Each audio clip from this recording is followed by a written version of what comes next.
শুভ বিজয়া দশমীর অনেক অনেক শুভেচ্ছা বন্ধুরা।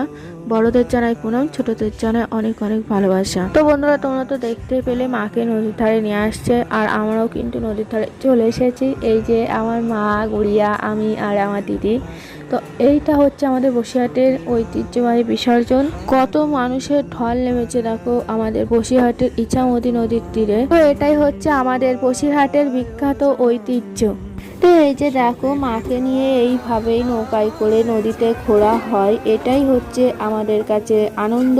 মা আসছে আসছে এই বিষয়টা কিন্তু বেশ ভালো লাগে, কিন্তু যেই মা চলে আসে সেই যেন চোখের পলক ফেলতেই মায়ের যাওয়ার পালা শুরু হয়ে যায়। এই 5টা দিন যে কিভাবে কেটে যায় আমরা বুঝতেই পারি না। মা আসছে, পুজো পুজো যে ব্যাপারটা, এইটা কিন্তু আমাদেরকে একদম আনন্দে উল্লাসে ভরিয়ে রাখে, কিন্তু মা যখন চলে যায় এই যে কষ্টটা, এটা একদম বলেই বোঝানো যায় না।